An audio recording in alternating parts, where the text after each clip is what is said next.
கர்த்தாவே காரியத்தை வாய்க்க பண்ணோம். கர்த்தாவே ரட்சியும், கர்த்தாவே காரியத்தை வாய்க்க பண்ணோம். சங்கீத புத்தகம் 118 சங்கீதம் 25 வாசிக்கும் பொழுது ஒரு பக்தனுடைய ஜெப விண்ணப்பமாக அமைகிறது, ஒரு பக்தனுடைய வேண்டுதலாக அமைகிறது, ஒரு பக்தனுடைய எதிர்பார்ப்பாக ஏக்கமாக அமைகிறது. கர்த்தாவே காரியத்தை வாய்க்க பண்ணோம், கர்த்தாவே ரட்சியும், கர்த்தாவே காரியத்தை வாய்க்க பண்ணோம். கிறிஸ்துவுக்கு மிகவும் பிரியமான தேவனுடைய பிள்ளைகளை, நம்முடைய வாழ்க்கையிலே காரியத்தை வாய்க்க செய்யக்கூடிய கர்த்தர், நம்முடைய வாழ்க்கையில இன்றைக்கும் அற்புதங்களை செய்யக்கூடிய கர்த்தர் நிச்சயமாய் நீங்கள் எதிர்பார்க்கக்கூடிய காரியங்களை வாய்க்க செய்வாராக. சங்கீத புத்தகம் 118 சங்கீதம் 25 வாசிக்கும் பொழுது பக்தனுடைய ஒரு குரல் இப்படி அமைந்திருக்கிறது, பக்தனுடைய எதிர்பார்ப்பு இப்படி அமைந்திருக்கிறது. கர்த்தாவே காரியத்தை வாய்க்க செய்யும், கர்த்தாவே ரட்சியும், கர்த்தாவே காரியத்தை வாய்க்க செய்யும். கிறிஸ்துவுக்கு மிகவும் பிரியமான அன்பு தேவனுடைய பிள்ளைகளை, நம்முடைய வாழ்க்கையில இன்றைக்கும் அற்புதங்கள் செய்யக்கூடிய கர்த்தர், ஒருவேளை வாய்க்க கூடாத அற்புதங்கள் அவருடைய கரத்தில் இல்லை. எல்லா அற்புதங்களையும் அவர் நிச்சயமாய் வாய்க்க செய்ய முடியும். சில அற்புதங்களை வாய்க்க செய்வார், சில அற்புதங்கள் அவருடைய கரத்துக்கு வெளியே இருக்கு என்று ஒருவேளை நீங்கள் சிந்தித்துக் கொண்டிருந்தால், God is control of everything. அவர் எல்லா காரியங்களையும் அறிந்திருக்கிறார், எல்லா காரியமும் அவருடைய கட்டுப்பாட்டுக்குள் இருக்கு என்று உங்களுக்கு ஞாபகப்படுத்த விரும்புகிறேன். எனவே இந்த நாள்ல கர்த்தர் உங்களுக்காக யாவையும் செய்து முடிப்பார். கர்த்தர் காரியத்தை வாய்க்க செய்வார். சங்கீத புத்தகம் 37 சங்கீதம் 5 வாசிக்கும் பொழுது, உன் வழியை கர்த்தருக்கு ஒப்புவித்து அவர் மேல் நம்பிக்கையா இரு, அவரே காரியத்தை வாய்க்க செய்வார். அப்ப நான் நம்பிக்கையா இல்லையா அன்பு சகோதரா என்று நீங்கள் ஒருவேளை கேட்கலாம். நான் கர்த்தர் மேல் நம்பிக்கையா இல்லையா? இல்ல, நாம் இன்னும் அதிகமாய் நம்ப வேண்டும் என்று தேவன் விரும்புகிறார். நம்முடைய வழியை ஒப்பு கொடுத்து அவர் மேல் நம்பிக்கையா இருக்கும் பொழுது கர்த்தர் காரியத்தை வாய்க்க செய்வார் என்று சங்கீதக்காரன் தாவீது இந்த இடத்துல எழுதி வைத்திருக்கிறதை பார்க்கிறோம். எனவே இந்த நாள்ல நம்முடைய வழியை சில நேரம் கர்த்தருக்கு ஒப்பு கொடுத்து ஆக வேண்டும். சில காரியத்தை தேவன் விட சொல்லி இருக்கக்கூடிய காரியத்தை விட்டுதான் ஆக வேண்டும். சில காரியத்தை தேவனுக்கென்று பரிசுத்தமாய் ஒப்பு கொடுக்க சொன்ன காரியத்தை ஒப்பு கொடுக்கும் பொழுது நிச்சயமாய் கர்த்தர் அந்த காரியத்தின் மேல அசைவாடி அந்த காரியத்தை ஆசீர்வதித்து அந்த காரியத்தை வாய்க்க செய்வார் என்று நான் உங்களுக்கு சொல்ல விரும்புகிறேன். Praise God. எனவே தேவன் எதிர்பார்ப்பு என்னன்னா, நாம் சில காரியத்தை தேவனுக்கு ஒப்பு கொடுக்க வேண்டும் என்று விரும்புகிறார். நம்முடைய பிள்ளைகளை ஒப்பு கொடுக்க வேண்டும் என்று விரும்புகிறார். நம்முடைய ஊழியர்களை ஒப்பு கொடுக்க வேண்டும் என்று விரும்புகிறார். சில காரியத்தை தேவன் நம் தேவ சமூகத்தை ஒப்பு கொடுக்க வேண்டும் என்று விரும்புகிறார். ஒப்பு கொடுக்கும் பொழுது அந்த காரியத்தை தேவன் ஒரு வல்லமையாய் இயங்க முடியும் என்று தேவன் சொல்வதை பார்க்கிறோம். எனவே கிறிஸ்துவுக்கு மிகவும் பிரியமான தேவனுடைய பிள்ளைகளை, நம்முடைய எதிர்பார்ப்பு தேவனுடைய எதிர்பார்ப்பாக இருக்குதா என்று நாம் சிந்திக்க வேண்டும். நம்முடைய எதிர்பார்ப்பு மேலே பரிசுத்த ஆவியான அசைவாடுகிறதா என்று கவனிக்க வேண்டும். நம்முடைய எதிர்பார்ப்பை கூட்டுவது அல்ல, நம்முடைய எதிர்பார்ப்பு தேவனுடைய எதிர்பார்ப்பாக இருக்கும் பொழுது நிச்சயமாய் காரியத்தை கர்த்தர் வாய்க்க செய்வார். அது மாத்திரமல்ல, இந்த உலகத்துக்குரிய காரியத்தை அதிகமா சிந்திக்காமல் தேவனுக்குரிய காரியத்தை அதிகமா சிந்திக்கும் பொழுது இந்த உலகத்துக்குரிய காரியத்தையும் நிச்சயமாய் கர்த்தர் என்ன செய்ய முடியும், தர முடியும் என்று நான் உங்களுக்கு சொல்லுகிறேன். எனவே இந்த நாள்ல ஒருவேளை சோர்ந்து வரக்கூடிய அருமையான சகோதர சகோதரிய, காரியம் வாய்க்காமல் இருக்கிறது, நான் ஒரு அற்புதத்துக்காக எதிர்பார்த்து கொண்டிருக்கிறேன், ஆனால் அற்புதம் நடக்கவில்லை என்று சோர்ந்து வரக்கூடிய அன்பு சகோதரனே, அன்பு சகோதரியே, தேவன் சொல்லக்கூடிய வார்த்தை, நீ மறுபடியுமாய் உன் வழியை கர்த்தருக்கு ஒப்பு கொடுக்கும் பொழுது கர்த்தர் நிச்சயமாய் நம்முடைய காரியத்தை வாய்க்க செய்வார். வேதத்துல வாசிக்கும் பொழுது கர்த்தருடைய தாசன் ஊசியா என்கிற ஒரு ராஜாவங்களோடு நான் பேச விரும்புகிறேன். ஊசியா ராஜா கர்த்தருக்கு ஒப்பு கொடுக்கும் பொழுது தேவன் அவரை கொண்டு பெரிய காரியத்தை செய்தார். 2 நாளாகமம் புத்தகம் 26 அதிகாரம் 5 வாசிக்கும் பொழுது, 2 நாளாகமம் 26 அதிகாரம் 5 வாசிக்கும் பொழுது, அவன் கர்த்தரை தேடின நாட்களில் தேவன் அவன் காரியங்களை வாய்க்க செய்தார். ஊசியா கர்த்தரை தேடின நாட்களில, ஊசியா தேவனோடு ஐக்கியமாக இருந்த நாட்களில, ஊசியா தேவனை எப்போதும் நோக்கி கொண்டிருந்த நாட்களில தேவன் அவருடைய காரியத்தை வாய்க்க செய்த பிரியமானவர்களே. எனவே இந்த காலை வேளையில கிறிஸ்துவுக்கு மிகவும் பிரியமான அன்பு தேவனுடைய பிள்ளைகளே, நம்முடைய காரியங்கள் ஊசியாவை போல இருக்கும் பொழுது, ஊசிய கர்த்தரை தேடின பொழுது கர்த்தர் அவருடைய காரியத்தை வாய்க்க செய்தார். வாய்க்க செல்லும் பொழுது ஊசியுடைய வாழ்க்கையில, அந்த ராஜாவுடைய வாழ்க்கையில் நடந்த காரியம் என்னவென்றால், அற்புதம் நடந்தது, செழிப்பு நடந்தது. அவன் செய்யக்கூடிய எல்லா காரியத்திலும் ஒரு வெற்றி பெற்றதை பார்க்கிறோம். எதிரிகளை பூரா துரத்தி விட்ட சூழ்நிலை அவருடைய வாழ்க்கையில உண்டானது பிரியமானவர்களே. எனவே இந்த நாள்ல ஸ்தோத்திரம், தேவனுடைய மனுஷன் அதிகமா தேவனோடு இருக்கும் பொழுது நிச்சயமா தேவ மனுஷர்கள் ஆசீர்வதிக்கப்படுவது அதிக நிச்சயம்தான். அதுல சொல்லும் பொழுது கர்த்தரை தேடின நாட்களில் தேவன் அவன் காரியங்களை வாய்க்க செய்தார். அப்ப ஊசியா சில காரியங்களை கர்த்தர் செய்ய வேண்டும், சில காரியத்தை கர்த்தர் தான் பதிலளிக்க முடியும், சில காரியத்திலே கர்த்தர் தான் அற்புதத்தை செய்ய முடியும் என்று சொல்லி ஊசியா தீர்மானமாய் இருந்து கொண்டு கர்த்தரை தேட ஆரம்பிக்கும் பொழுது கர்த்தர் அவருடைய காரியத்தை வாய்க்க செய்கிறார். அதை வாசிக்கும் பொழுது 2 நாளாகமம் 26 அதிகாரம் 6 வாசிக்கும் பொழுது, அவன் புறப்பட்டு போய் பெலிஸ்தரோடும் யுத்தம் பண்ணி காத்தின் அலங்கத்தையும் யப்னேயின் அலங்கத்தையும் அஸ்தோத்தின் அலங்கத்தையும் இடித்து போட்டு அஸ்தோத் நாட்டிலும் பெலிஸ்தருக்குள்ளும் பட்டணங்களை கட்டினான். எதிரிகளுக்குள்ளாக ஒரு ஆசீர்வாதம். காசா மட்டும் துரத்தினான். இப்ப இருக்கக்கூடிய அந்த காத் அப்ப காசா மட்டும் பெலிஸ்தியை துரத்தி விட்டு, பலஸ்தீன் மக்களை காசா மட்டும் துரத்தி விட்டு அங்க நடு சென்றுல தனக்கென்று ஒரு பட்டணத்தை கட்டினதை பார்க்கிறோம். கிறிஸ்துவுக்கு மிகவும் பிரியமான அன்பு தேவனுடைய பிள்ளைகளே, எனவே இந்த நாள்ல ஒரு வேளை ஸ்தோத்திரம் பெலிஸ்தியில் உங்களை சுற்றி இருக்கலாம், எதிரிகள் உங்களை சுற்றி இருக்கலாம், உங்களுடைய பிள்ளைகளையும் உங்கள் குடும்பத்தையும் நாசமாக்கலாம் என்று சில தீர்மானம் பண்ணியிருக்கலாம். ஆனால் கலங்க வேண்டிய அவசியம் இல்லை. நீங்கள் கர்த்தரை தேடும் பொழுது எந்த விதமான மந்திர தந்திரங்களோ, கர்த்தரை தேடும் பொழுது எந்த விதமான சூனியங்களோ, கர்த்தரை தேடும் பொழுது எந்த விதமான அசுத்த வல்லமைகளோ உங்களை ஜெயிப்பதில்லை. மாறாக நீங்கள் ஜெயிக்கும்படி தேவன் உங்களுக்கு உதவி செய்வாராக. இப்ப கர்த்தரை தேடும் பொழுது ஊசியா ராஜாவுடைய வாழ்க்கையில் நடந்த காரியம் என்னவென்றால், அவன் கர்த்தரை அதிகமாய் தேடும் பொழுது ஒன்று கர்த்தருக்கு பிரியமான மகனாக மாறுவதை பார்க்கிறோம். நீங்க கர்த்தரை தேடும் பொழுது அவனுக்கு பிரியமான மகளாக, மனவாளியாக, பிரியமான பிள்ளைகளாய் மாறும் பொழுது நிச்சயமாய் தேவன் ஒரு அற்புதத்தை செய்யாமல் இருக்க மாட்டார், நிச்சயம் செய்வார். எனவே இந்த நாள்ல நான் கர்த்தரை தேட விரும்புகிறேன் என்று சொல்லும் பொழுது, கர்த்தரை தேடுவேன் என்கிற தீர்மானம் எடுக்கும் பொழுது நிச்சயமாய் கர்த்தர் உங்க வாழ்க்கையில காரியங்களை வாய்க்க செய்வார் பிரதர்.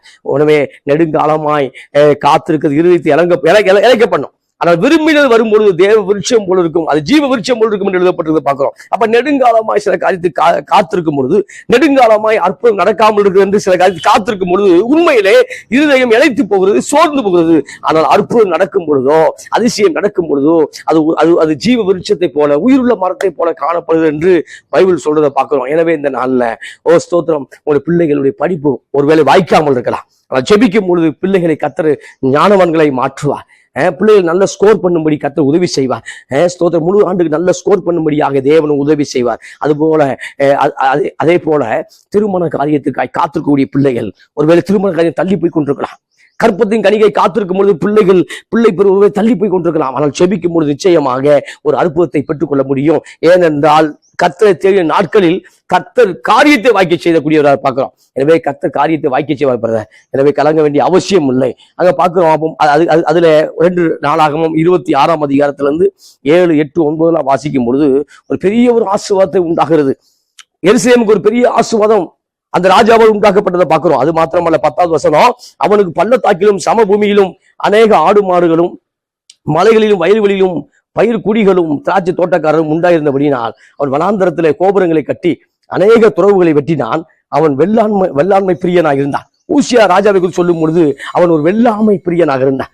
ஏதோ அரண்மனையை உட்கார்ந்து கொண்டு ராஜ்யபாரம் பண்ணி கொண்டிருக்கவில்லை.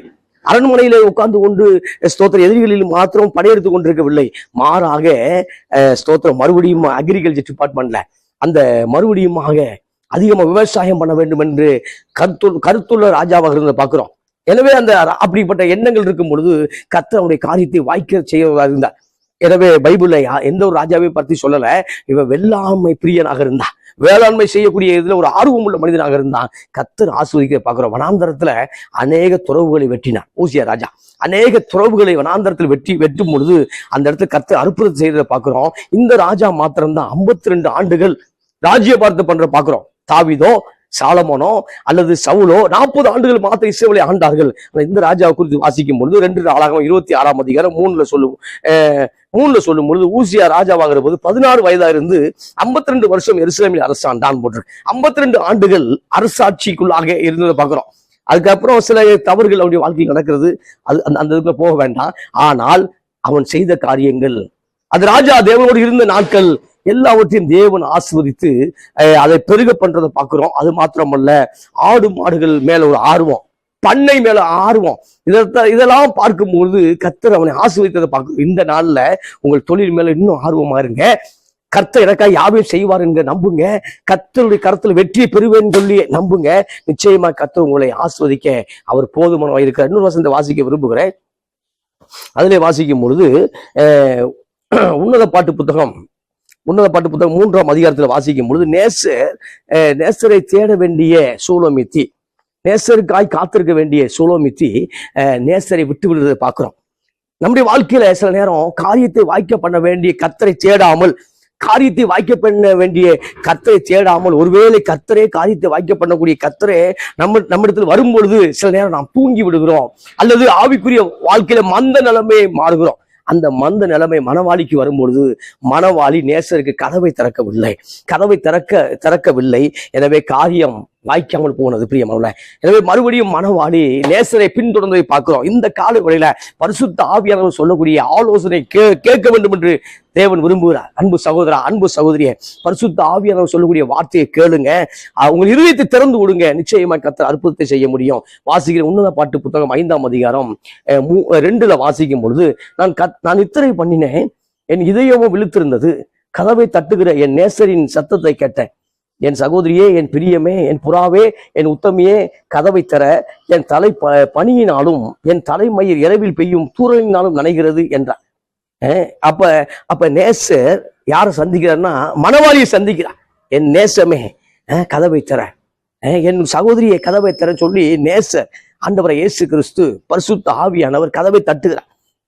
அவர் நம்மோடு காரியத்தை வாய்க்க பண்ண வேண்டுமே, ஊழியத்தை வாய்க்க பண்ண வேண்டுமே, நம்ம கொடுத்த அந்த விஷனை வாய்க்க பண்ண வேண்டுமே, தரிசனங்களை வாய்க்க பண்ண வேண்டுமே என்று சொல்லி கதவை தட்டுகிறார். கதவை தட்டும் பொழுது திறக்காமல், ஒருவனின் சத்தத்தை கேட்டு கதவை திறந்தால் நான் அவனோடு போஜனம் பண்ணுவேன் சொல்லி வெளிப்படுத்த விஷயத்துல வாசிக்கிறோமே. கதவை தட்டுகிற இயேசு. எதுக்கு கதவை தட்டுறாரு? காரியத்தை வாய்க்க பண்றத கதவை தட்டுற. ஆனால் கதவை தட்டும் பொழுது திறக்காமல் இருந்த மணவாளி, கதவை தட்டும் பொழுது திறக்காமல் இருந்த மணவாட்டி. எனவே இந்த நாள்ல மணவாட்டி சபையே, ஒருவேளை நேசர் கதவை தட்டுவதை ஒருவேளை கேட்காமல் கன நித்திரையாக இருந்தால் மனம் திரும்புவோம், அந்த நித்திரை விட்டு எழுந்திருப்போம். நேசர் கதவை தட்டுகிறார். எதுக்கு கதவை தட்டுற? காரியத்தை வாய்க்க பண்றது. சூப்பர்ல, இது எப்படி இருக்கு? காரியத்தை வாய்க்க பண்ணுவதற்காக நேசர் கதவை தட்டுகிறார். இப்போது சொல்லும் பொழுது அவர் நித்திரையாக இருந்தார். நேசர் கதவை தட்டுற, பேசுறார், இதெல்லாம் கேட்குது. அப்ப சொல்லும் பொழுது 3வது வசனம், என் வஸ்திரத்தை கழட்டி போட்டேன், நான் எப்படி அதை திரும்பவும் உடுப்பேன், என் பாதங்களை கழுவினேன், நான் எப்படி அவைகளை திரும்பவும் அழுக்காக்குவேன் என்ற. அப்ப சொல்லும் பொழுது நேசருக்கு ஒரு பதில் சொல்றா, என் வஸ்திரத்தை கழட்டி போட்டேன், என்னுடைய காரியத்தை எல்லாம் முடிச்சிட்டேன், இனி மறுபடியும் மாப்பை போட்டு துடைக்க முடியாது, தரையை துடைக்க முடியாது, நான் மறுபடியும் என் காலை அழுக்காக்க முடியாது. அப்படி ஏதோ ஒரு காரியத்தை சொல்லி, பாரம்பரியங்கள் ஏதோ ஒரு காரியத்தை சொல்லி இதை விட்டுட்டுலாம் ஃபுல்லா தேவனை தேட முடியாது என்று ஒரு நிச்சயம். எதை குறிக்குதுன்னா, பாரம்பரியங்கள், ஜாதி பின்னணி, ஏதோ ஒரு காரியம், இதெல்லாம் விட்டுட்டு கிறிஸ்துவுக்கு முழுமையா என்னால வர முடியாது என்று சொல்லக்கூடிய வார்த்தையாக அமைகிறது. அப்ப சொல்லும் பொழுது நேசர் கடந்து போனதை பார்க்கிறோம். என் நேசர் தமது கையை கதவின் துவாரத்தில் வழியாய் நீட்டினார். அப்பொழுது என் உள்ளம் அவர் நிமித்தம் பொங்கினது. உள்ளம் பொங்கி என்ன செய்ய நேசர் கடந்து போய் விட்டார. இந்த காலை வேளையில நேசர் தட்டும் போது கதவை தரங்க சகோதரா. நேசர் எதுக்காக கதவை தட்டாத? உன் வாழ்க்கையை காரியத்தை வாய்க்க பண்ண, உன் கடன் பிரச்சனை மாறுவதற்காக, நீ உன்னுடைய ஆசீர்வாதங்கள் இன்னும் பெறுவதற்காக, உன்னுடைய அந்த சிறிய வியாபாரம், பிசினஸ், சின்ன காரியத்தை பெரிய காரியமாய் மாற்ற, உன்னை பலத்த சாதியாய் மாற்றத கதவை தட்டுகிறார். அந்த கதவை திறக்காமல் இருக்கும் பொழுது, மணவாட்டிய சபை கதவை திறக்காமல் இருக்கும் பொழுது, மணவாளனுக்கு கதவை திறக்காமல் இருக்கும் பொழுது அவர் கடந்து போவதை பார்க்கிறோம். எனவே இந்த நாள்ல மறுபடியும் அவரை கூப்பிடும்போது, கர்த்தாவே காரியத்தை வாய்க்க பண்ணும் என்று கேளுங்க, கேட்கிற எவனும் பெற்றுக்கொள்வார் என்று ஆண்டவர் சொன்னாரே.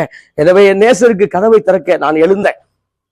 டயம் லேட் ஆயிடுச்சு. நேசர் கடந்து போனதை பார்க்கிறோம். ஏன்னா நேசர் அடுத்தவனை பிளஸ் பண்ண வேண்டும், நேசர் அடுத்தவனுக்கு உதவி செய்ய வேண்டும், நேசர் அடுத்தவனுடைய காரியத்தை வாய்க்க பண்ண வேண்டும் என்று நேசர் கடந்து போனதை பார்க்கிறோம். நேசருக்கு கதவை திறக்கும் பொழுது இப்பொழுது நேசர் போய்விட்டார் என்று சொல்லதை பார்க்கிறோம். அதை வாசிக்கிற உன்னதப்பட்ட புத்தகம் 5ஆம் அதிகாரம் 6ல வாசிக்கும் பொழுது, என் நேசருக்காக கதவை திறந்தேன், என் நேசரோ இல்லை, போய்விட்டார். அவர் சொன்ன வார்த்தையால் என் ஆத்துமா சோர்ந்து போயிற்று. அவரை தேடினேன், அவரை காணவில்லை, அவரை கூப்பிட்டேன், அவர் எனக்கு மறு உத்தரவு கொடுக்கவில்லை. கிறிஸ்துவுக்கு மிகவும் பிரியமான அன்பு தேவனுடைய பிள்ளைகளை, தேடி வந்த நேசரை விட்டு இப்பொழுது மறுபடியும் தேடக்கூடிய சூழ்நிலையை பார்க்கிறோம். நாமும் பல வேளைகளை தேடி வந்த தெய்வத்தை விட்டு, தேடி வந்த ஆசீர்வாதத்தை விட்டு, தேவனுடைய அந்த தேடி வந்த ரேமாவை விட்டு இப்ப மறுபடியும் சில ஆண்டுகளுக்கு அப்புறம் அந்த ரேமாவுக்காய் காத்திருக்கிறோம், அந்த காரியத்துக்காய் காத்திருக்கும் பொழுது அது ஆசீர்வாதமாய் அமையவில்லை. எனவே கிறிஸ்துவுக்கு மிகவும் பிரியமான அன்பு தேவனுடைய பிள்ளைகளை சிந்திப்போம்.